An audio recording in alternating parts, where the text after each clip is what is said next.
Saya sebagai admin ya? Iya dokter, jadi co-host dokter. Nah, soalnya itu yang masuk harus saya klik-klik admin terus nih. Oh, ya baik dokter, baik dokter. Ya, Nggak apa-apa dokter, abaikan aja Gunawan klik dari sini dokter. oke yuk. Terima kasih. Assalamualaikum warahmatullahi wabarakatuh. Waalaikumsalam warahmatullahi wabarakatuh. Ya, alhamdulillah pada siang hari ini kita bertemu dalam pembekalan perkuliahan neurologi ya.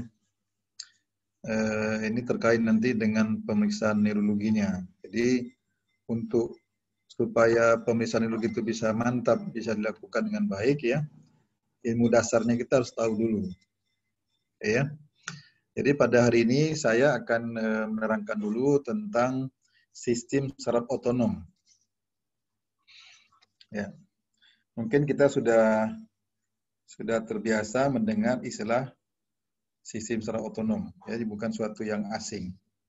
Tapi sebenarnya memang sistem ini strukturnya sangat rumit, ya.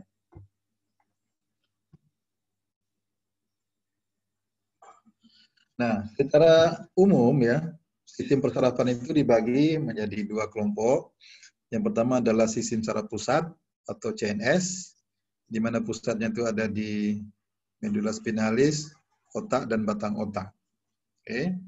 Kemudian sistem yang kedua adalah sistem saraf perifer atau peripheral nerve system. Nah, peripheral nerve system ini berkait dengan nervus cranialis dan nervus spinalis. Nah, di dalam sistem saraf perifer ini itu dibagi dua lagi. Ada sifatnya sensorik, ada sifatnya motorik. Jadi sensorik yang sifatnya ini afferent ya, membawa impuls ke atas dari perifer ke pusat. Kemudian yang motorik mengantarkan impuls dari pusat ke perifer. Nah, pembagian khusus untuk motorik ya, motorik itu dibagi dua. Ada yang motorik yang sifatnya umum, disebut dengan motorik somatik. Nah, ini fungsinya untuk pergerakan ekstremitas atau otot-otot rangka, ya, di mana prosesnya terjadi secara volunter, bisa dilakukan secara sadar gitu maksudnya. Nah, yang kedua ada juga sistem motorik yang tidak bisa dilakukan secara tersebut.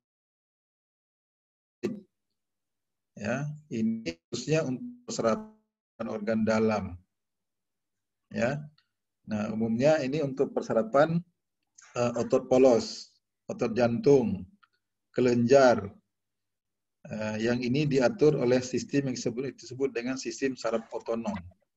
Ya, di mana sistem saraf otonom ini dibagi dua lagi, yaitu ada yang sifatnya parasimpatis, ada yang sifatnya simpatis. Atau divisi parasimpatis dan divisi simpatis. Kedua-duanya ini merupakan satu sistem dalam sistem saraf otonom yang mana kerjanya berlawanan. Jadi pada hari ini kita akan fokus berbicara tentang sistem saraf otonom. Ya. Sekali lagi sistem saraf otonom ini bekerja otomatis dia tanpa kita sadari. Di dalam keadaan kita tidur pun dia tetap bekerja terus 24 jam.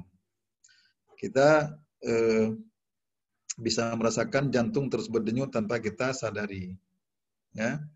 Kemudian kita juga bernapas terus tanpa kita sadari, pernapasan terjadi ventilasi, inspirasi-ekspirasi itu otomatisnya. Kemudian gerakan usus kita juga setiap saat itu terjadi proses pencernaan dan pergerakan zat makanan di dalamnya. Oke, dan banyak lagi lain-lainnya ya. Nah, mari kita lihat. Nah, sistem saraf otonom itu adalah suatu sistem yang mengatur lingkungan dalam tubuh kita, atau disebut dengan sistem visceral. Ya. Di mana sistem saraf otonom ini pusatnya ada di hipotalamus. Ya, sekali lagi, pusat otonom itu ada di hipotalamus. Di mana hipotalamus itu berada di atas hipofisis. posisinya di atas atap dari rongga hidung. Ya, di atas atap rongga hidung. Di situ ada hipofisis, di atasnya ada hipotalamus. Nah, sistem hipotalamus atau pusatnya hipotalamus ini dia nanti berkoneksi dengan sistem limbik atau limbic system. Limbic system itu adalah satu sistem yang berperan dalam emosi, ya, yang berkaitan dengan emosi atau perasaan. Oleh karena itu, sistem secara otonom ini sangat terkait dengan proses yang ada dalam benak seseorang. Kalau kondisinya jadi tegang misalnya, maka dia bisa akan terpacu sistem secara otonomnya, simpatisnya bisa dominan. Ya. Misalnya dalam keadaan ketakutan, misalnya ya, dalam keadaan kecemasan, nah itu simpatisnya akan menonjol ya. Itu pengaruh dari emosi atau perasaan. Nah, sistem saraf simpatis dan parasimpatis dia bekerja selalu berlawanan atau antagonis. Yang satu dia menyebabkan timbulnya sesuatu ya, sifatnya eksitasi, satu lagi inhibisi. Dan sebaliknya. Di satu posisi dia bisa jadi deeksitasi, ya, di sisi lain dia justru inhibisi. Nah, jadi memang unik dia, tidak selalu parasimpatis itu misalnya inhibisi, simpatisnya eksitasi, tidak begitu. Di lain tempatnya lain-lain dia efeknya, bisa bertolak belakang itu maksudnya. Yang perlu dipahami adalah bahwa sistem saraf otonom ini merupakan penataan lengkung refleks. Artinya dia berupa lengkung refleks sebenarnya. Ya, dari perifernya, dari perifernya kemudian dikirim ke susunan saraf pusat ya, lengkung refleks itu. Dari reseptornya biasanya di organ dalam, organ visceral. Kemudian impulsnya dihantarkan lewat serabut saraf aferen otonom, sampaikan ke susunan saraf pusat. Nah, bagian susunan saraf pusat kalau di tingkat medula spinalis itu adalah di cornulateral medula spinalis. Ya, cornulateral medula spinalis. Kalau cornu posterior itu untuk daerah sensorik. Ya, cornu anterior untuk motorik. Cornulateral itu untuk sistem saraf otonom. Nah, dia berintegrasi dengan sistem yang lebih tinggi ke atasnya sampai berkoneksi dengan talamus. Dari susunan saraf pusat itu ada serabut eferen, ya, eferen atau motoriknya. Serabut motoriknya menuju ke efektor. Efektor di sini adalah otot polos dan kelenjar. Nah, otot polos dan kelenjar. Saya tunjukkan dulu gambarnya. Nah, ini gambar sistem saraf otonom rumit sekali memang. Ya, sistem saraf otonom itu contoh misalnya yang paling dekat, yang gampang kita amati misalnya refleks pupil. Ya, begitu mata kita sinar, maka impulsnya nanti akan diterima oleh nervus 2, kemudian akan diteruskan ke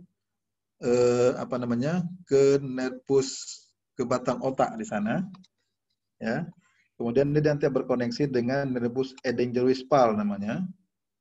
Dia akan balik nanti lewat serabut nervus 3, efferentnya menuju ke pupil mata atau musculus ciliaris. Sehingga pupil akan mengecil pada saat mata disinar. Itu otomatis terjadi. Ya. Otomatis terjadi ya. Nah, kita lihat di sini setiap sistem saraf otonom ini semuanya dia berupa lengkung refleks. Jadi ada bagian aferennya, ada bagian sentralnya, ada bagian efferentnya atau motoriknya. Ya. Nah, kita lihat kalau di medula spinalis itu ada bagiannya sisi kiri kanan itu ada namanya truncus sympathicus. Nah, ini merupakan tempat di mana bersinapnya sistem saraf otonom khususnya simpatis. Ya, di sini terdapat sinap di sini, ya. Sinap yang beradanya di kiri kanan dari medula spinalis. Khusus untuk simpatis nanti ya, sinapnya berada di dekat dengan organ yang dipersarafinya. Ya, misalnya tadi untuk refleks cahaya misalnya, itu parasimpatisnya, itu ganglionnya itu berada dekat dengan bola mata. Namanya ganglion ciliaris namanya. Nah, itu untuk parasimpatis ya. Nanti saya cerita global dulu, kita akan bicara lebih fokus nantinya. Ya. Nah, bagaimana refleksnya? Mari kita lihat. Nah, ini dia. Jadi, sistem secara otonom, dia bekerjanya berupa kerja refleks dia, namanya refleks visceral. Di mana stimulus yang diterima oleh reseptor yang ada di organ-organ visceral, kemudian lewat serabut saraf aferennya akan dihantarkan ke medula spinalis. Ke medula spinalis. Kemudian di sini dia akan berkoneksi nanti dengan serabut saraf eferennya, ya. Serabut saraf eferennya, kemudian serabut saraf eferen ini dia bersinap di ganglion simpatikus, ganglion ganglion otonom di sini, atau di traktus simpatikus yang tadi saya cerita yang berada di kiri kanan dari medula spinalis. Nah, dari sini nanti serabut saraf menuju ke organ yang bersangkutan untuk memberikan responnya. Misalnya contohnya tadi, kalau untuk untuk cahaya tadi, ya untuk cahaya tadi ada stimulus cahaya masuk ya lewat aferennya, aferen nervus 2, kemudian disampaikan ke bukan medula spinalis tapi ke mesencephalon. Ya, dari mesencephalon nanti dia akan berkoneksi dengan nukleus adenyleuval, kemudian diteruskan serabutnya lewat nervus 3 menuju ke ganglion ciliaris kalau di sana. Kalau di daerah spinalis itu ganglion otonom untuk simpatis ya. Nah, kalau di nervus cranialis itu khusus untuk mata di sini ganglion ciliaris yang berperan, kemudian menuju ke musculus ciliaris di mata sehingga musculus ciliarisnya berkoneksi. Ya. Akibatnya pupil akan mengecil. Nah, itu refleks pada pupil ya. Nah, secara keseluruhan, sistem secara otonom itu bekerja dalam bentuk lengkung refleks seperti ini. Simpatis begini, parasimpatis juga begini. Oke, kita lanjut. Nah, susunan secara otonom itu ada bagian motorik perifer, ya. Bagian motorik perifernya itu ada, kita kenal ada neuron preganglionik, yang sebelum ganglionnya ada neuron postganglionik. Nah, ini pada neuron preganglionik, badan selnya terdapat di columna gracia intermediolateral eferen visceral, medula spinalis. Intermediolateral di bagian sisi sebelah kiri dan kanan ya. Kemudian kalau di nervus cranialis ya, itu berada di nukleus motorik homolog sesuai dengan sistem saraf kranial yang terlibat. Nah, misalnya tadi kalau nervus 3, di situ ada nukleus adenyleuval namanya, kalau untuk mata tadi. Nah, nanti untuk nervus cranialis yang lain, ada nukleus lain lagi ya. Kemudian dihantarkan oleh serabut saraf beta yang bermelin, yang hantarannya relatif lambat. Kemudian bagian neuron preganglionik ini, dia melepaskan neurotransmitter asetilkolin namanya, yang sifatnya cholinergic. Neurotransmitter tahu ya maksudnya? Paham ya? Mari kita lihat contoh gambarnya. Nah, ini dia. Ya. Jadi dalam perhantaran impuls sarafnya, sistem saraf simpatisnya, ya, yang motoriknya, kita bicara motoriknya ini ganglionnya. Nah, serabut saraf preganglionnya ini, ya, nanti ujungnya ini akan melepaskan asetilkolin di sinapnya ini. Nah, sinap ini macam-macam, dia tergantung sistem sarafnya apa, kranial atau spinal. Nah, ujung sarafnya ini melepaskan asetilkolin. Kemudian dari sini dia berkoneksi dengan serabut saraf postganglionik. Kemudian di ujungnya dia akan melepaskan norepinefrin. Begitu. Nah, bagaimana kalau sistem saraf parasimpatis? Nah, kalau sistem saraf parasimpatis, neuron preganglionnya, ya, di ujung itu dia melepaskan asetilkolin. Kemudian neuron postganglioniknya, di ujung itu dia melepaskan asetilkolin. Nah, itu bedanya.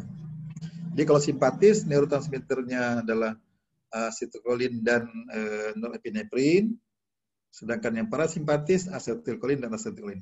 Dan ini harus dipahami, bisa jadi ini keluar di dalam soal ujian, terutama ujian choice atau ujian ujian tulis. Ya.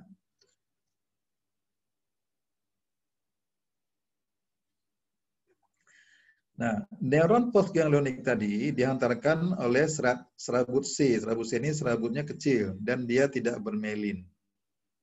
Mengeluarkan neurotransmitter simpatis, ya, kalau sistem simpatis dan melepaskan norepinefrin, parasimpatis dan melepaskan asetilkolin. Ya, jadi simpatis sifatnya adrenergik, parasimpatis sifatnya cholinergik. Nah, oleh karena itu, ya, sistem saraf simpatis karena di ujung dari serabut saraf postganglioniknya melepaskan norepinefrin, maka disebut juga dengan istilahnya sistem adrenergik, nama lainnya. Sedangkan serabut saraf parasimpatis karena di ujungnya itu melepaskan asetilkolin, kita sebut dia cholinergik. Gitu. Jadi efeknya beda ini, cholinergik sama adrenergik beda efeknya.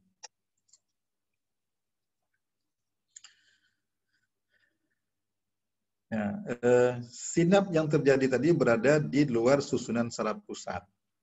Apakah kalau simpatis tadi dia di trunkus simpatikus, sedangkan kalau parasimpatis dia bersinap di nukleus yang dekat dengan organ yang bersangkutan.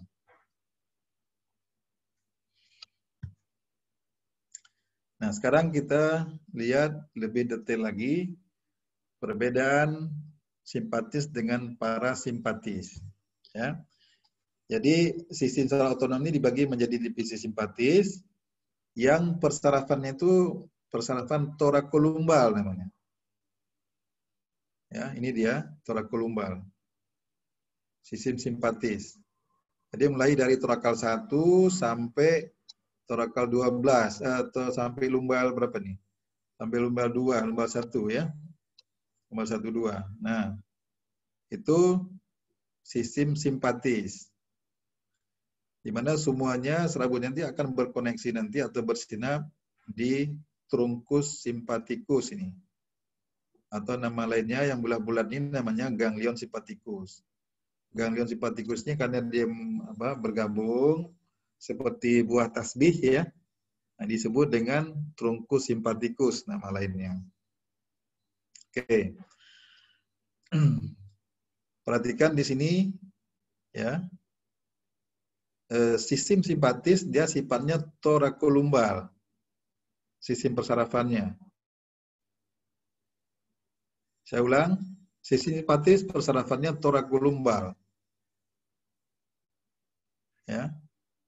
Dia tidak servikal, tidak terlibat. Nah, dari torakolumbal ini, serabut-serabutnya itu nanti berjalan, ada yang ke mata, ada yang ke kulit, ada ke kelenjar saliva, ada ke paru-paru, jantung, lambung, pankreas, hati, kelenjar adrenal, ya, bladder, dan juga genitalia. Semuanya berasal dari torakolumbal ini. Berbeda halnya dengan divisi parasimpatis. Divisi parasimpatis ini sifatnya kraniosakral. Ya, kraniosakral. Jadi persarafannya daerah kranio di sini, Dia melibatkan nervus cranialis di sini atau nucleus cranialis di sini ya. Kemudian bagian sakral. Nah, di sini. Maka disebut dengan kraniosakral. Jadi ini beda persarafannya. Nah, bagian bagian kranialnya ya, dia nanti akan mempersarafi, ini parasimpatis ya, mempersarafi mata untuk refleks pupil. Kemudian ke kelenjar liur, ke jantung, ke paru-paru, lambung, pankreas, hati dan kandung empedu, kemudian bagian sakralnya dia mempersarafi kandung kemih dan genitalia. Nah, itu beda distribusi dari persarafannya.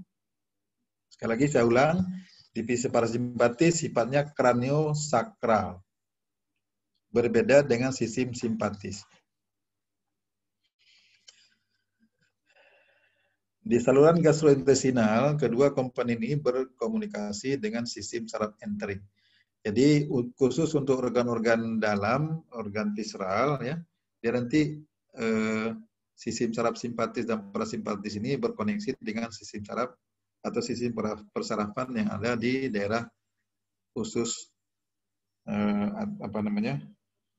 lambung dan usus ya, atau organ-organ visceral di abdomen.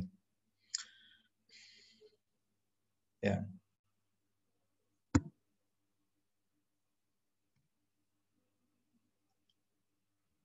Oke. Nah, ini gambarnya ya prinsipnya sama dengan yang tadi. Ya, sekali lagi saya ulang.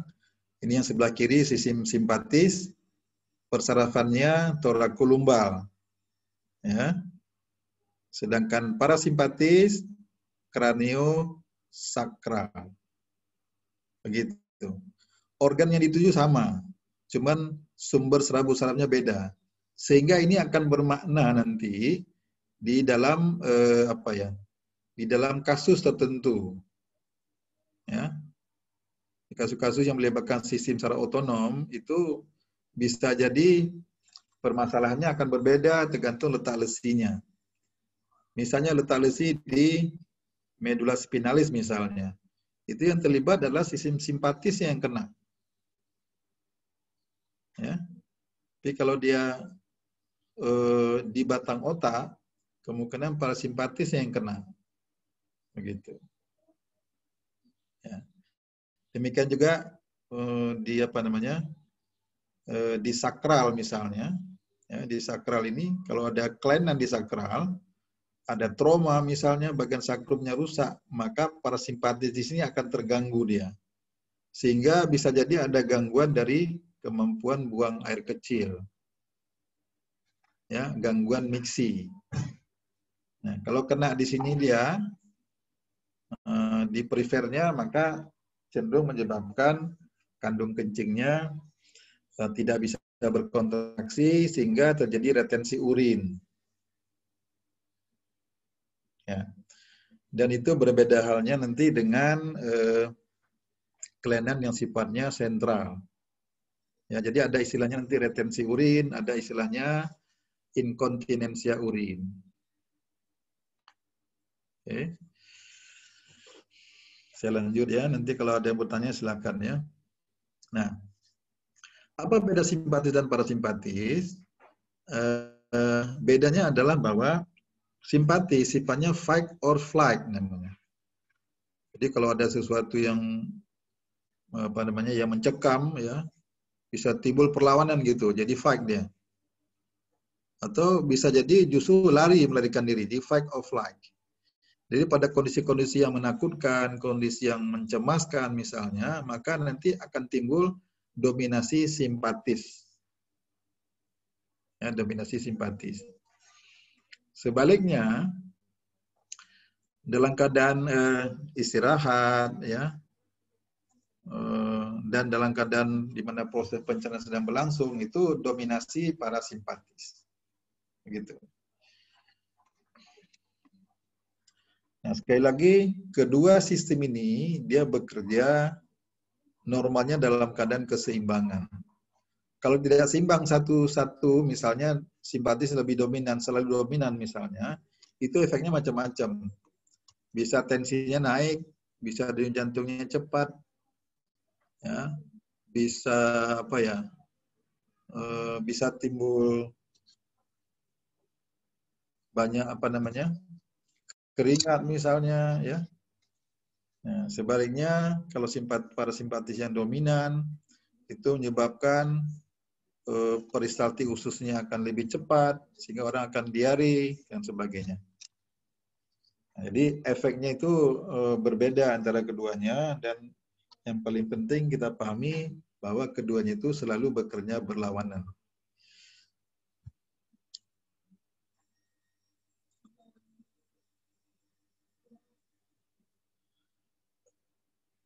Ya, sekarang kita bicara divisi simpatis. Akson dari neuron preganglionik simpatis meninggalkan medula spinalis bersama radik ventralis torakal 1 sampai lumbal 3, 4. Disebut dengan tadi torakolumbal. Tadi gambarnya sudah saya tunjuk ya. Torakolumbal simpatis. Berjalan melalui rami komunikan putih ke rami komunikan putih atau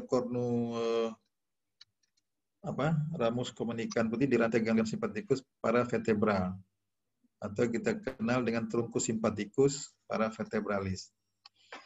Kemudian memperserapi organ visceral dan bagian superficial tubuh. Mengandung lebih banyak ganglion dibanding parasimpatis. Teraktivasi selama latihan, excitement, dan emergency. Ya, dia bisa, responnya bisa fight, flight, or fright. Oke. Kita lanjut. Ya, sekarang divisi parasimpatis.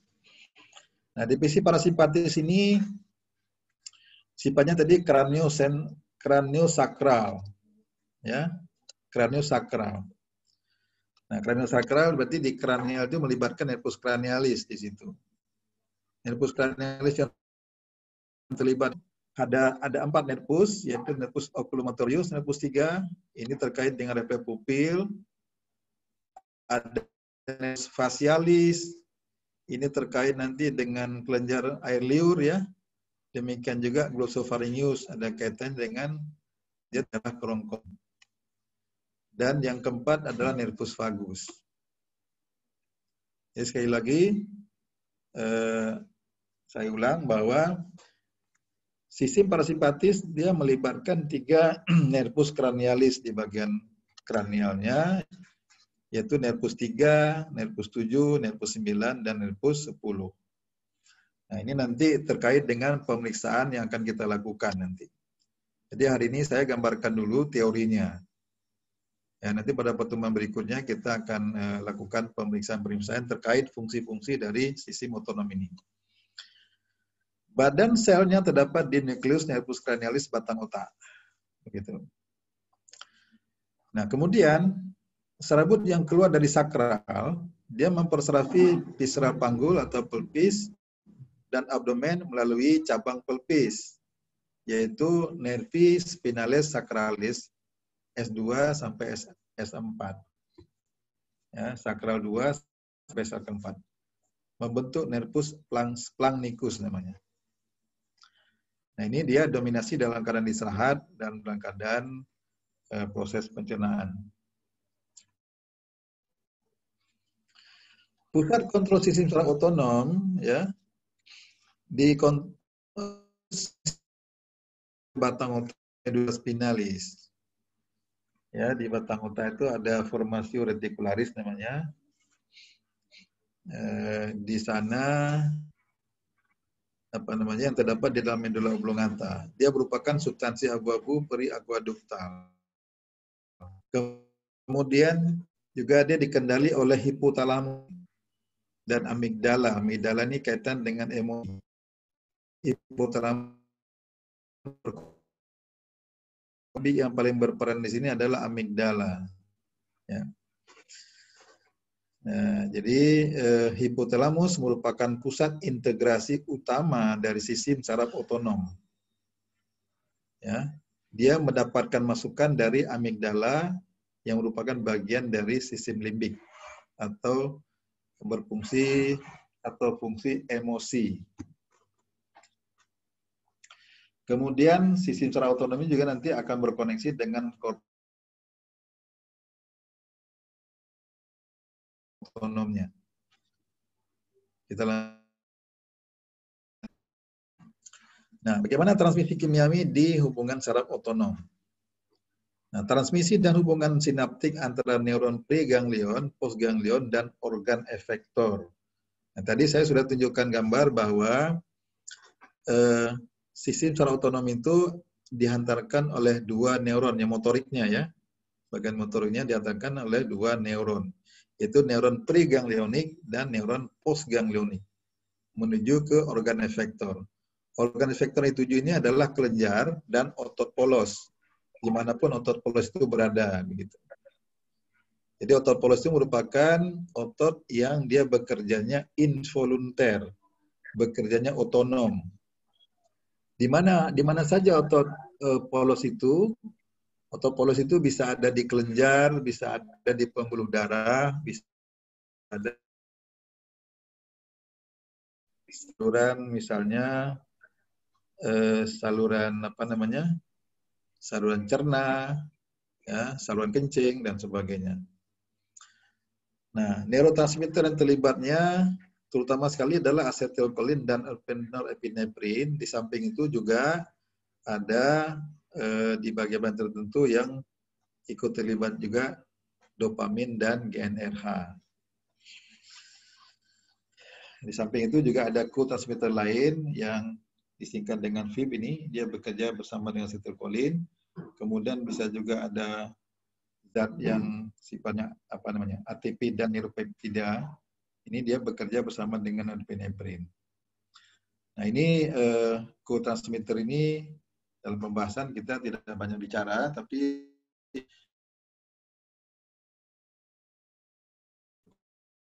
neurotransmitter yang umum dibicarakan untuk sistem saraf otonom.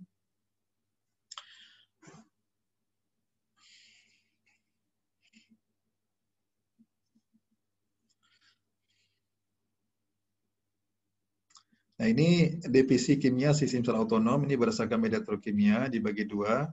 Ada tadi definisi kolinergik, ada definisi noradrenergik. Nah, kolinergik tadi dia melepaskan asetylkolin, noradrenergik dia melepaskan noradrenalin. Ya. Ini kalau saya jelaskan lebih detail mungkin agak pusing ya. Nanti dibaca saja, dipahami pelan-pelan dulu. Kita lanjut aja dulu.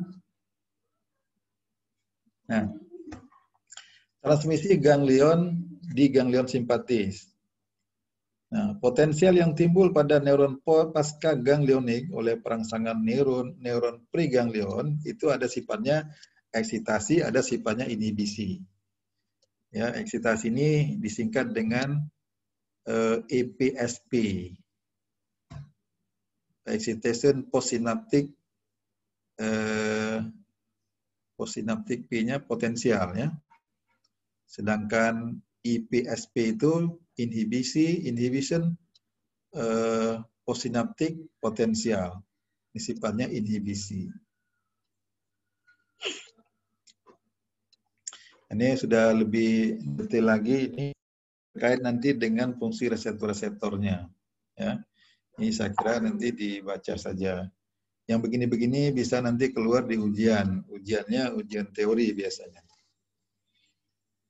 Nah, ini capek, belajarnya agak capek kalau ini.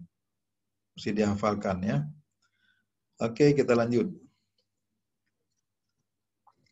Nah, bagaimana respon organ efektor terhadap rangsangan saraf otonom? Ya. Apa yang terjadi kalau divisi kolinergik terpengaruh atau tersimulasi? Bagaimana kalau divisi noradrenergik yang tersimulasi? Nah, divisi kolinergik ini kan tadi lebih cenderung dia parasimpatis sifatnya ini. Ya. Sehingga parasimpatis itu disebut juga sistemnya kolinergik. Kenapa? Karena di ujung serabu sarafnya itu melepaskan asetilkolin. Sedangkan simpatis, nama lainnya disebut dengan noradrenergik. Kenapa? Karena di ujung sarafnya dia melepaskan norepinefrin, ya, atau noradrenalin. Jadi sifatnya noradrenergik sifatnya. Nah, divisi kolinergik atau divisi parasimpatis ini berkaitan dengan aspek vegetatif kehidupan sehari-hari. Membantu pencernaan, meningkatkan kontraksi peristaltik usus dan sekresi lambung dan merelaksasi sphincter pylorus. Nah, biasanya kalau pada orang tua di mana serabu sarafnya sudah mengalami mungkin degenerasi, maka bisa jadi keluhan yang muncul berupa kesulitan buang air besar. Itu sering kita jumpai. Ya, sering kita jumpai.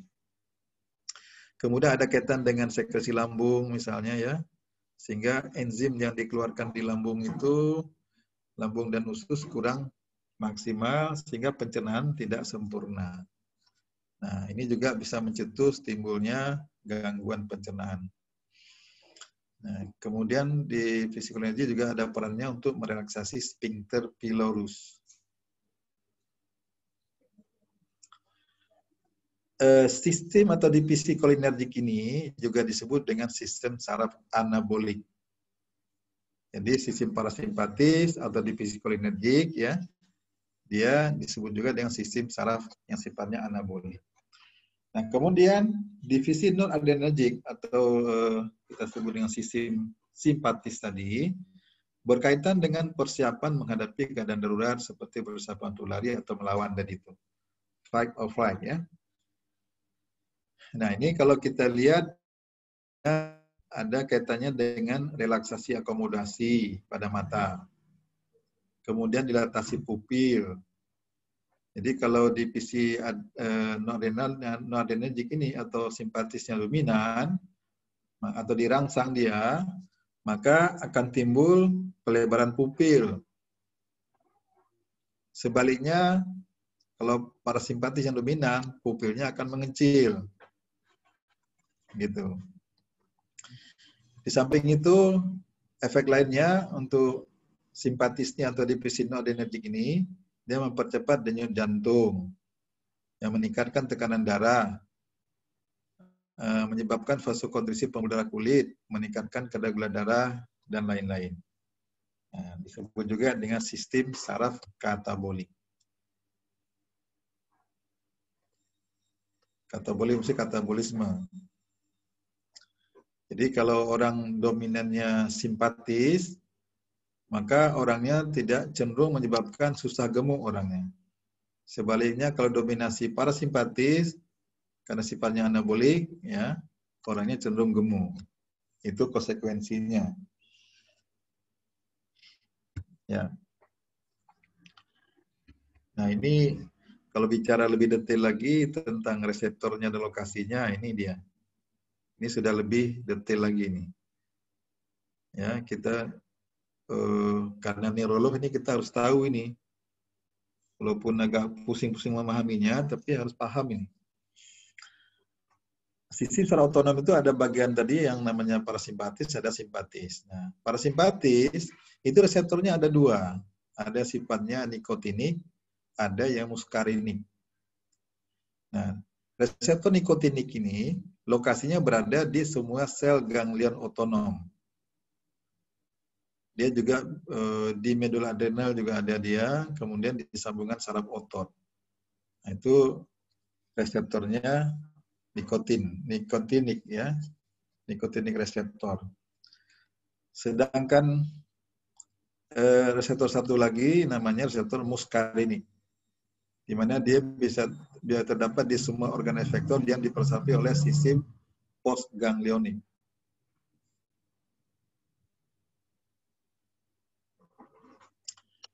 Kemudian sistem simpatis, ya reseptornya tuh macam-macam, ya ada reseptor alfa, ada beta 1, ada beta 2. Nah, jadi jangan heran nih kalau orang bicara reseptor ini, jangan heran nih efeknya bisa beda-beda dia, tergantung reseptornya. Nah, reseptornya ini pun di lain organ lain-lain reseptornya. Ya, untuk reseptor organ visceral reseptor alfa ini dia terdapat di organ visceral. Umumnya bersifat merangsang kecuali di saluran cerna. Nah, kemudian reseptor beta ini dia bisa terdapat di semua organ visceral, umumnya bersifat menghambat kecuali pada jantung. Ya, reseptor beta ini ada beta 1, ada beta 2 lagi. Beta 1 nanti dia terdapat di jantung, sedangkan beta 2 terdapat di saluran pernapasan dan pembuluh darah. Makanya nanti ada obat-obat yang sifatnya simpatis, dia mempengaruhi salah satu reseptor ini, bisa jadi, sehingga efeknya akan berbeda. Nah, dalam pemahaman farmakologis ya, peran reseptor ini kita mesti pahamin. Karena efek yang ditimbulkan itu akan berbeda tergantung organnya yang berkaitan dengan sisi persarafannya itu. Nah, ini lebih detail lagi ya. Ini ada organ mata, jantung ya. Ini reseptornya beda-beda ya. Kemudian respon impulsnya juga beda-beda.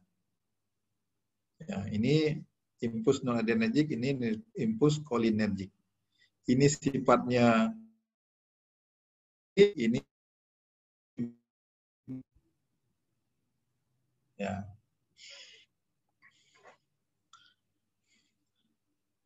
Oke, kita lanjut. Nah, ini juga respon organ efektor terhadap rangsangan saraf otonom. Responnya memang beda-beda dia. Ya, tergantung organnya. Dan lain-lain organ reseptornya bisa beda-beda. Ini untuk reseptor noradrenergik atau simpatis, sedangkan yang ini apa namanya?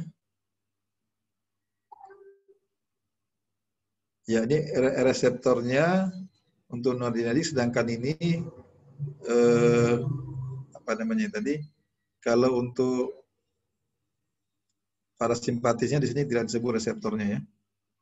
Reseptornya ada dua tadi, yaitu muskarinik dan nikotinik.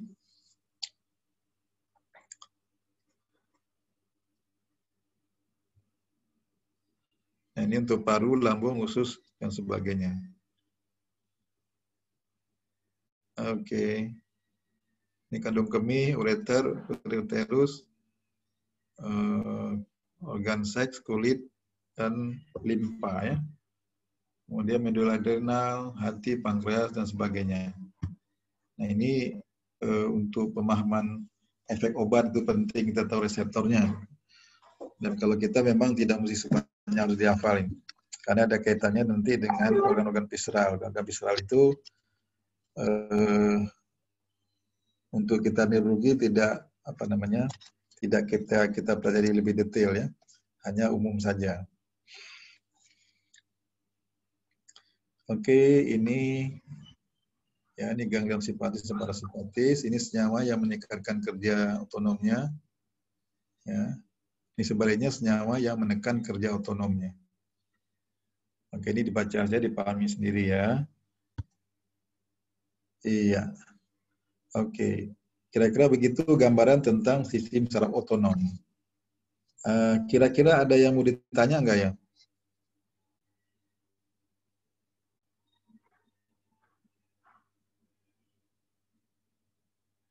Ya.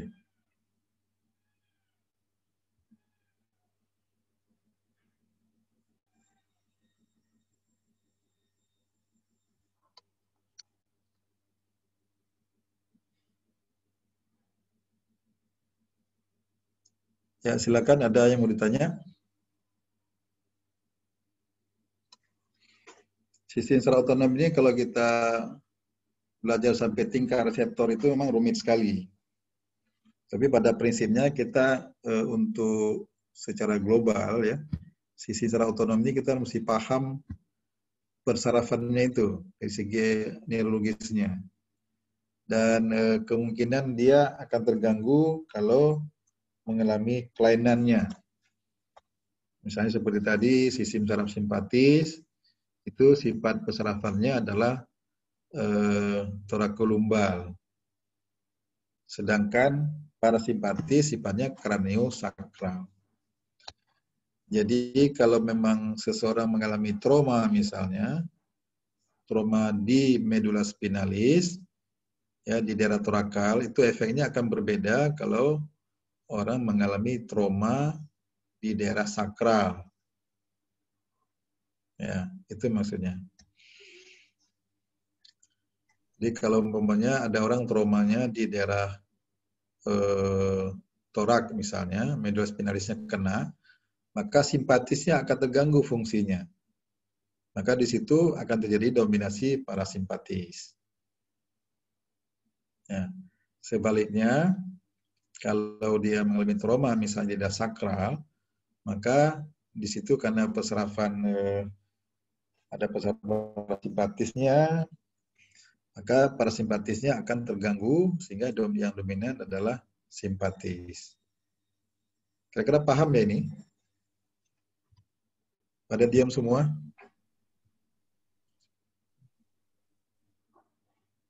Ada pertanyaan?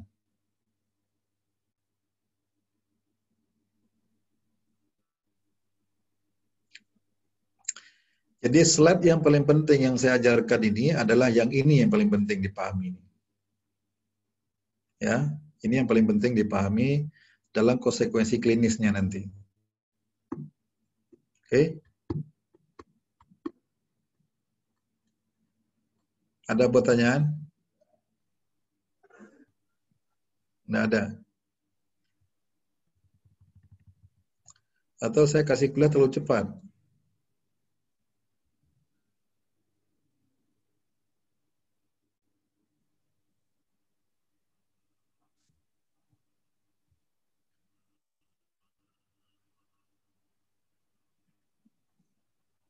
Gimana, ada pertanyaan nggak? Mohon izin dokter. Ya, silakan. Izin bertanya dok. Ya. Kadang kan kalau kita pada pemeriksaan otonom itu kan hanya seringnya menilai fungsi BAB, BAK. Nah, fungsi-fungsi lainnya itu kita masukkan juga berarti kan tadi banyak dok, ada yang simpatis, parasimpatisnya kan ada untuk menilai pupil, kalau yang simpatisnya ada yang menilai hati, ada yang menilai jantung. Sebenarnya itu tetap masuk ke pemeriksaan otonom juga dokter pada saat kita misalnya melakukan pemeriksaan pasien dok. Jadi kalau untuk organ visceral ya, organ visceral seperti lambung dan usus itu biasanya tidak fokus untuk kita lakukan pemeriksaan biasanya. Itu lebih ke penyakit dalam. Nah, kita biasanya lebih melakukan pemeriksaan kalau kelihatannya di daerah sakral misalnya ya, kaitan dengan kandung kemih dan juga bowel ya, bowel dan bladder ya. Nah, di gangguan miksi dan defekasi itu yang sering kita nilai. Kalau untuk organ dalam ini, organ visceral lain seperti lambung, usus, nah itu biasanya kita tidak otak-atik. Tetapi dalam konsep pemahamannya, kalau ada pasien yang memang ada gejala, misalnya diarenya nggak sembuh-sembuh misalnya kan, sementara dia nggak ada infeksi, ya nggak ada infeksi dia, tapi diarenya nggak berhenti-berhenti, kenapa ini, ada apa? Diperiksa semua normal gitu. Bisa jadi di situ terjadi dominasi parasimpatis. Karena simpatisnya lemah, begitu. Ngerti maksudnya? Nah, tapi itu kasusnya agak langka memang. Nah, di dalam neurologis kita banyak melakukan pemeriksaan nervus, pemeriksaan otonom itu terkait dengan bagian sentral dan bagian bagian sentral tadi, bagian kranial, bukan sentral, bagian kranial sama bagian sakral. Ini yang sering kita lakukan. Lakukan pemeriksaan. Begitu. Nah, untuk bagian kranial tadi, ya, yang melibatkan nervus cranialis tadi, ada berapa nervus cranialis tadi? Ingat nggak tadi? Untuk yang keempat, dokter. Ada 4, yaitu nervus 3, Nervus 2, nervus 3, nervus 9, nervus 10. ya, jadi hanya 4 deh ya, nervus 3, nervus 7, nervus 9, dan nervus 10. Jadi dalam pemeriksaan untuk sistem sel otonom kita fokuskan itu nanti. Fungsi sistem sel otonom yang melibatkan 4 nervus cranialis untuk daerah kepala dan leher. Nah, kemudian untuk bagian sakralnya, ya bagian sakralnya, ini kita cenderung melakukan pemeriksaan fungsi miksi dan fungsi defekasinya. Oke, gitu.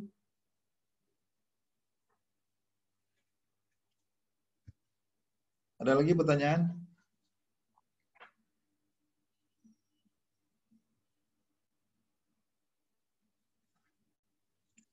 Ada? Silakan kalau ada.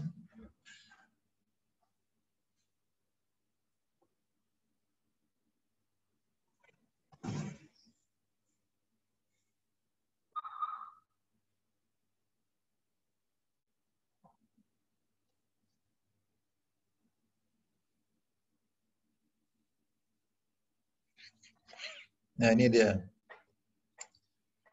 Jadi kita nanti fokuskan pemeriksaan sistem otonom yang melibatkan nervus 3, nervus 7, nervus 9, dan nervus vagus. Ya, kemudian di bagian bawah ya di sakral itu kita nanti fokus untuk pemeriksaan yang terkait dengan fungsi defekasi, fungsi miksi. Oke, kita lihat sebentar di bagian kranial ya, yang terlibat nervus 3 di situ. Nah, ini dia, nervus 3. Ya, ini kalian harus tahu ya. Nah, ini sistem otonom di sini yang melibatkan nervus 3 itu terkait dengan pupil atau refleks pupil. Oke. Nah, pada saat mata seseorang kita sinar, maka cahaya tadi akan ditangkap nanti oleh retinanya, kemudian akan dihantarkan oleh nervus 2-nya, ya, nervus 2. Nanti dia akan ada cabangnya yang lewat kiasma optikum ya. Nah, itu nanti dia ada koneksi dengan mesencephalon. Mana impuls tadi itu nanti di mesencephalon ya, dia akan berkoneksi dengan nukleus Edinger-Westphal namanya. Ya, nukleus Edinger-Westphal. Kalau nggak salah saya yang ini dia nih, Edinger-Westphal ya. Kemudian dari Edinger-Westphal itu impuls akan diteruskan lewat serabut efferentnya yaitu nervus 3 menuju ke otot-otot siliaris di sini.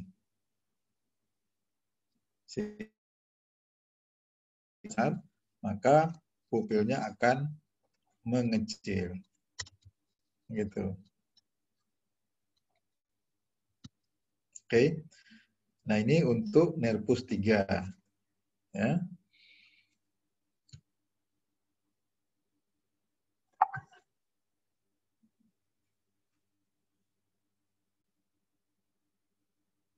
Ya, itu dia impulsnya ya. Nah, sebaliknya parasimpatisnya lewat dia jalur sendiri.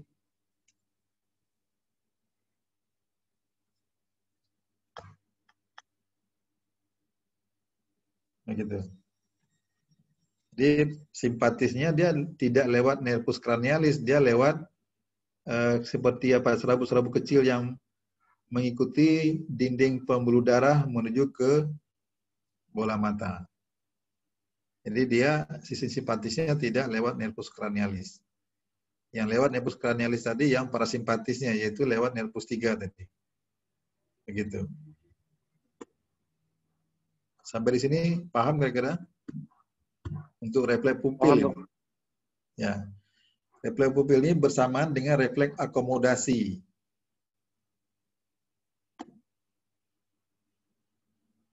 Prinsipnya hampir sama.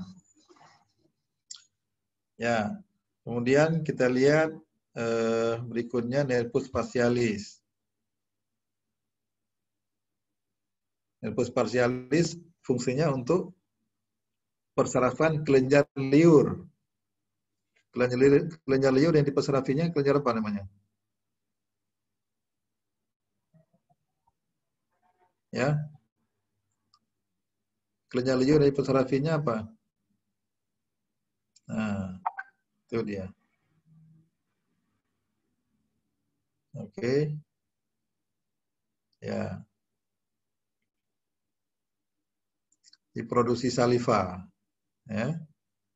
Produksi saliva. Sekali lagi, parasimpatisnya lewat nervus 7 tadi. Kemudian simpatisnya dia berjalan sendiri. Dia seperti anyaman halus-halus, pembuluh darah itu mengikuti apa? Seperti anyaman halus dia, kayak benang-benang halus-halus itu. Dia mengikuti pembuluh darah masuk kemari, menuju ke kelenjar yang menghasilkan air liur. Nah, mari kita lihat nervus 9.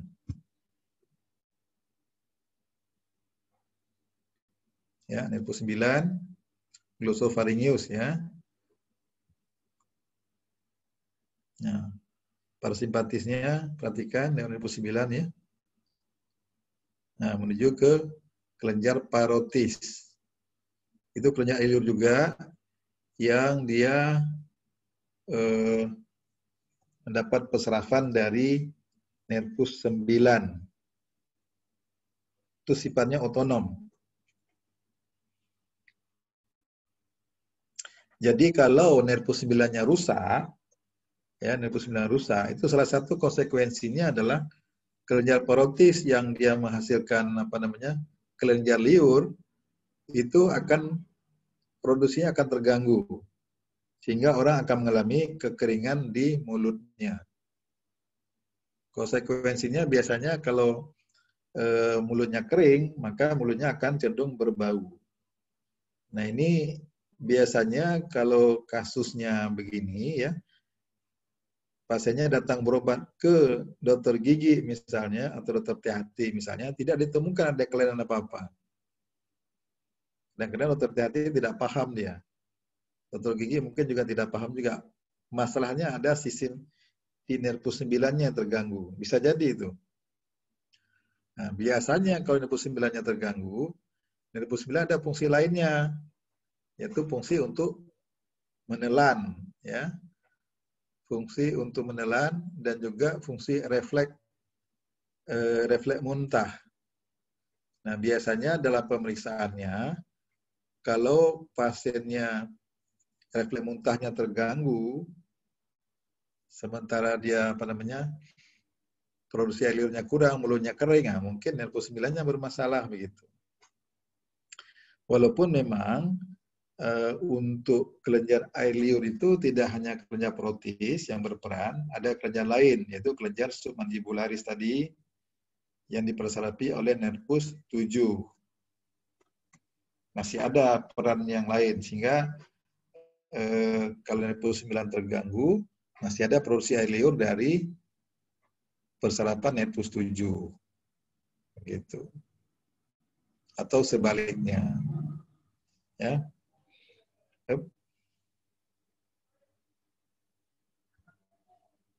Ya.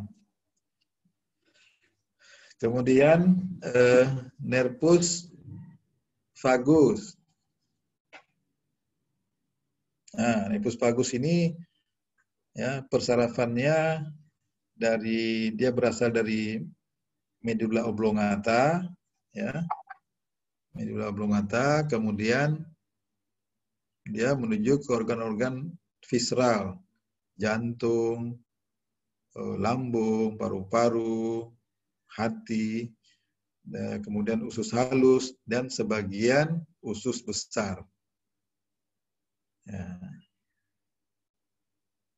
Dan sebagian yang lebih ke bawah lagi nanti persarapannya lewat sakrum. Ya.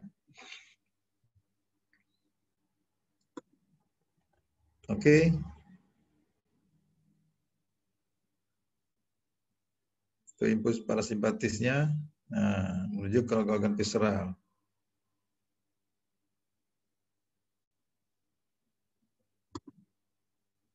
Ya. Kira-kira sampai di sini bisa dipahami tentang sistem secara otonom ini memang agak rumit memang. Ya. Agak rumit memang.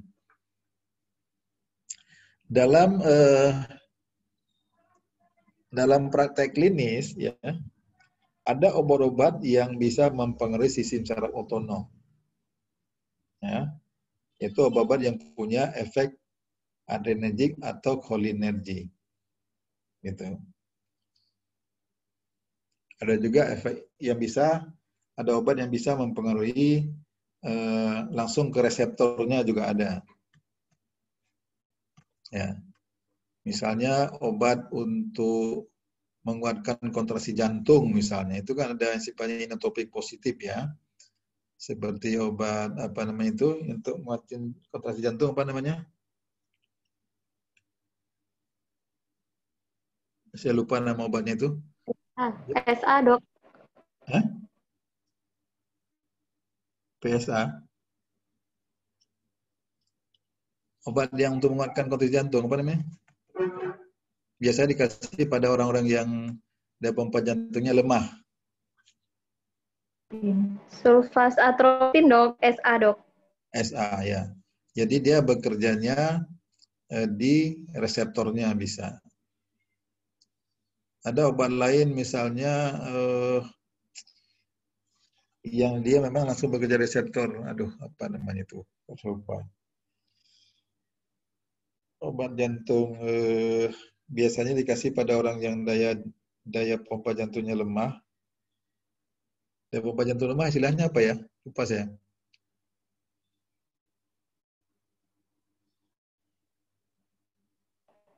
Kardiomiopati, Dok. Kardiomiopati itu kerusakan dari otot jantung. Enggak nama obatnya.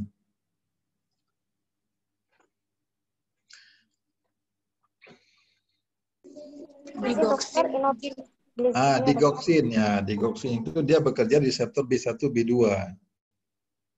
Itu reseptor simpatik. Jadi dia digoxin itu mempengaruhi simpatis. Jadi dia dengan cara dia mensimulasi langsung reseptor B1 atau B2-nya di jantung. Sehingga efeknya terjadi penguatan denyut jantung atau daya kontraksi jantung dan juga meningkatkan frekuensi denyut jantung. Nah, itu contohnya.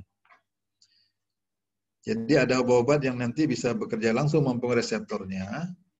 Ada juga obat-obat yang mempengaruhi neurotransmitternya. Itu beda.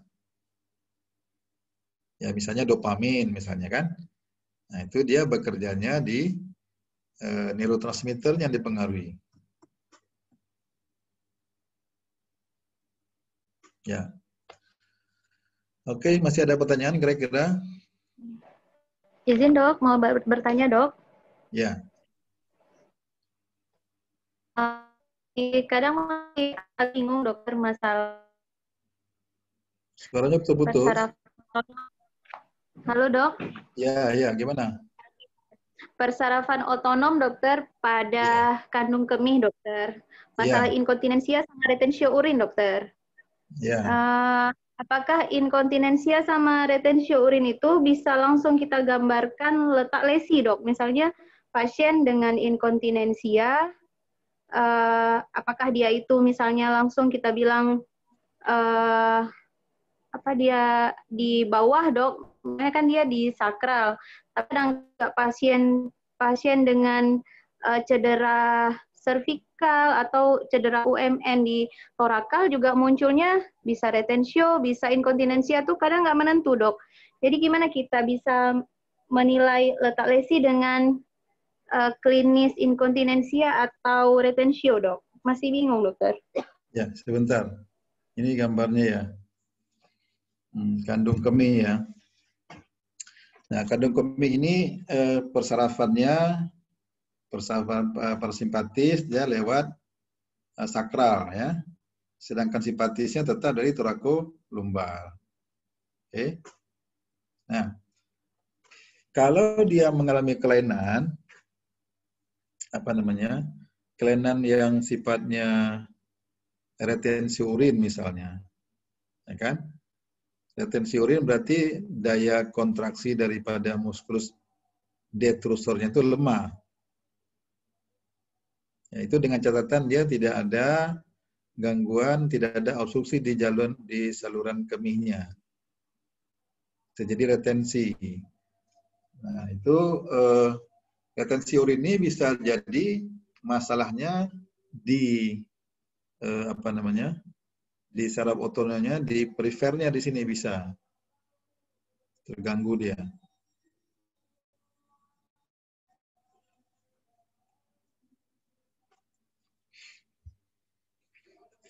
Nah, biasanya kalau kelainannya perifer, dia lebih cenderung terjadi retensi urin.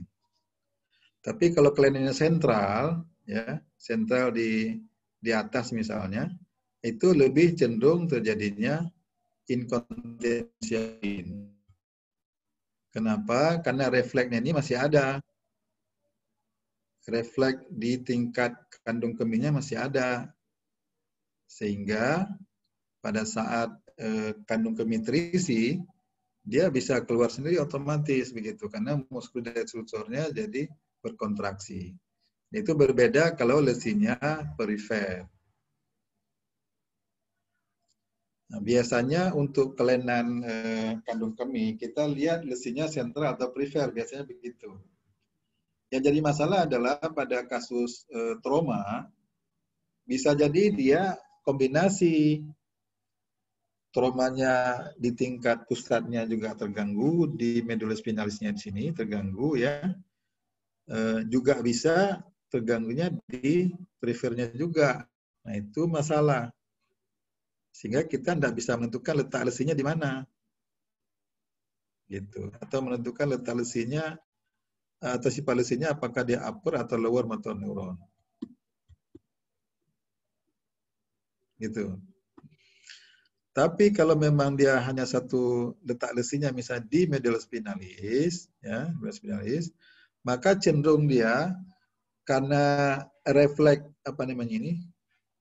refleks untuk berkemihnya, lengkung refleksnya tidak terganggu, ya, sementara kontrol dari atasnya hilang dia, artinya orang tidak bisa mengerem untuk buang air kecil, ya.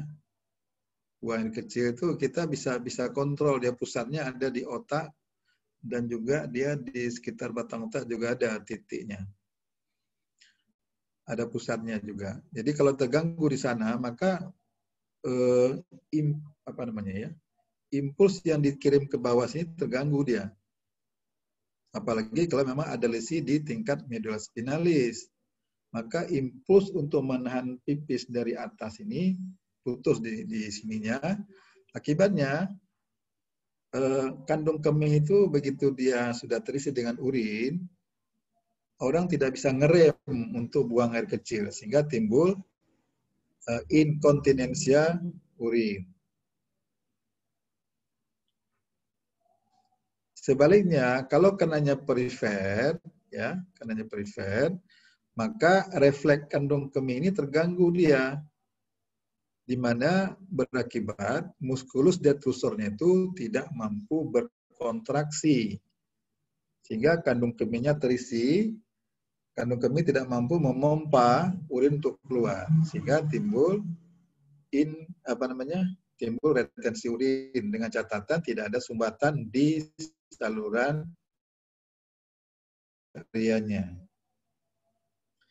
Nah, sekali lagi dalam hal berkemih, kita harus paham kita ada pusat kendali untuk berkemih yang berada di otak.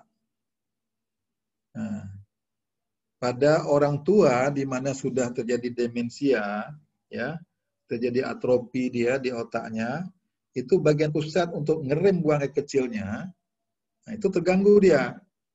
Sehingga orang tua dia gampang dia ngompol gitu. Itu ya. Nah, impulsnya itu berjalan dari sini, mulai dari otak, terus lewat medulla spinalis. Nah, persarafannya itu untuk persarapan musculus sphincter externus. Sphincter urinarius externus, bukan yang internus ya. Yang internus itu otonom sifatnya.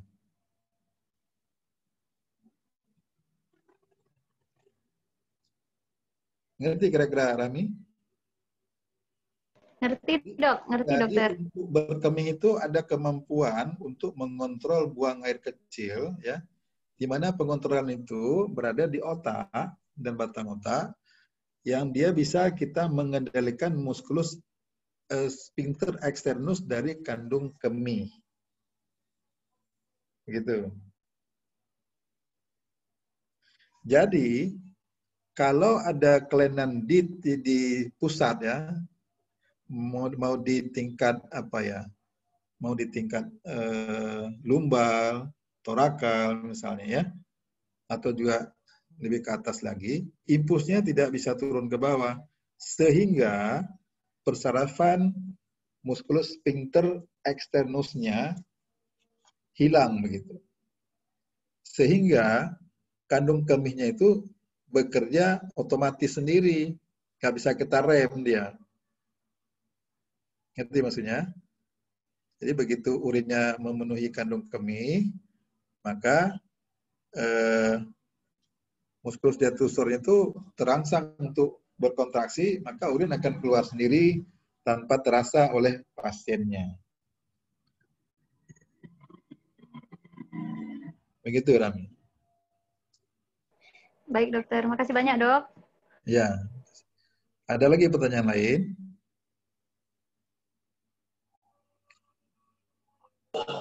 Izin dokter. Ya. Dok, tadi kan kalau pada orang tua mungkin karena sudah brain atrophy gitu, dok kan kadang sering tidak bisa menahan BAK dok. Ya. Kalau pada anak-anak dok, misalnya anak di bawah 5 tahun atau ini, apakah prosesnya sama dokter atau memang berbeda dok? Terima kasih dokter. Itu yang kaitan dengan ngompol mungkin ya? Iya dokter. Ya. Jadi kalau pada anak-anak biasanya bisa jadi karena dia pusat dari itu belum terlatih dengan baik, dia pusat untuk untuk mengontrol buang air kecilnya, untuk nahan pipis misalnya. Nah, pada saat dia sadar ya, dia masih bisa mungkin nahan, tapi pada saat dia tidur, refleks kontrolnya jadi hilang. Nah, itu menyebabkan dia gampang ngompol.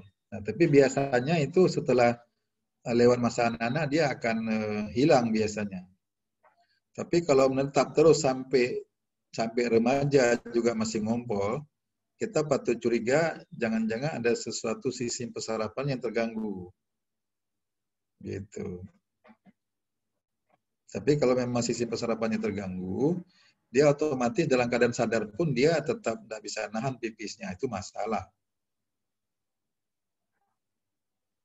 Nah, kalau pada anak-anak bagaimana terapinya? Dia harus dilatih biasanya.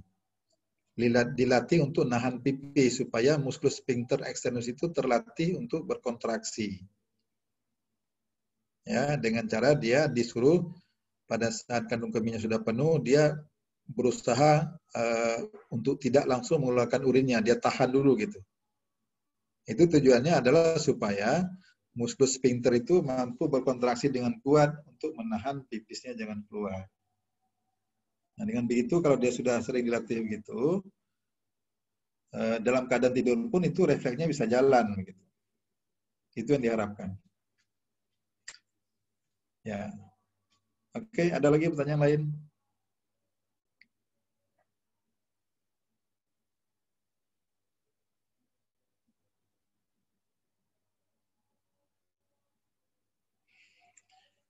Jadi pada kandung kemih yang harus dipahami adalah bahwa yang bekerja otonom itu adalah musculus detusor satu, ya.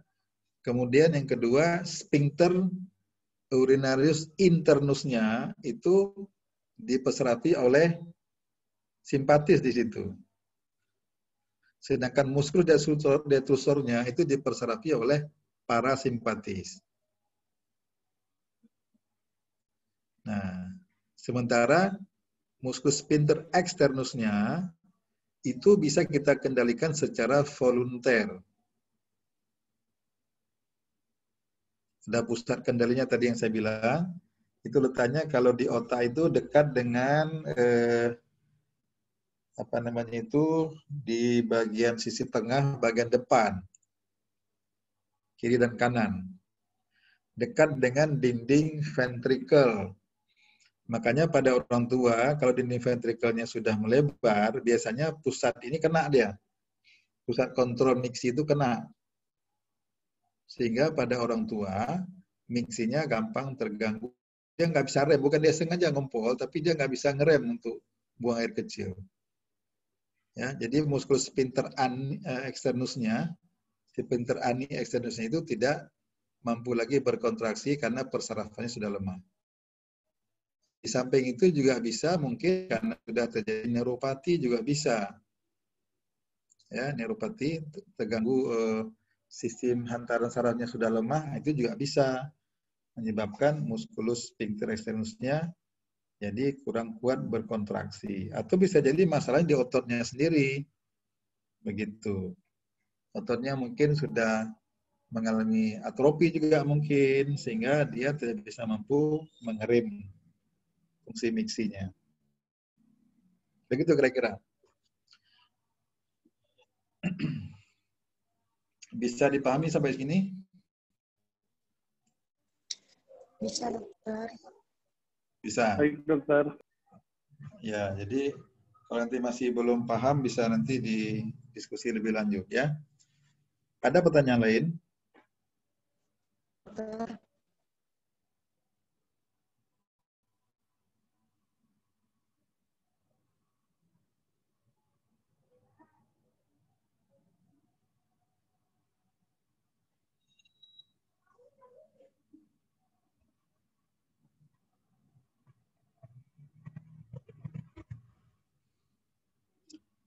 Saya ada, kalau nggak ada mungkin udah selesai kuliahnya. Ya. Baik, dokter. Ya. Kalau sudah selesai, ya mungkin kita bisa tutup kuliahnya. Nanti kita akan bicarakan tentang pemeriksaannya. Langsung itu pemeriksaannya. Di kapan harinya nanti kita tentukan. Baik, dokter. Ya. Nanti Gunawan kabarin lagi, dokter. Oke. Ya, terima kasih kalau gitu. Kalau nggak ada pertanyaan lagi, saya mudah-mudahan bisa dipahami. Memang ini tentang sistem sel otonom ini rumit memang. Terutama kaitan nanti dengan neurotransmitter dan reseptornya itu rumit. Nah, tapi walaupun begitu, kita minimal sebagai neurolog kita tidak terlalu buta untuk itu. Karena orang kalau nanti bicara tentang fungsi obat dan sebagainya, dia fungsinya itu bicara nanti udah tingkat reseptor gitu. Tingkat neurotransmitter yang orang ngomong kita pada gitu ya. Dan kuliah hari ini bisa dipahami dan bermanfaat ya. Terima kasih. Saya tutup. Assalamualaikum warahmatullahi wabarakatuh. Waalaikumsalam warahmatullahi wabarakatuh. Terima kasih, dokter. Terima kasih, dokter. Terima kasih banyak, dok. Ya, makasih. Terima kasih, dokter. Ya, sama-sama ya. Ini slide-nya saya close ya.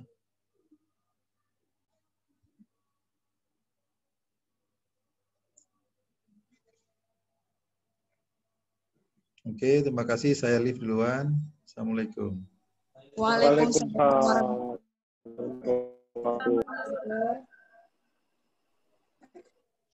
Amin.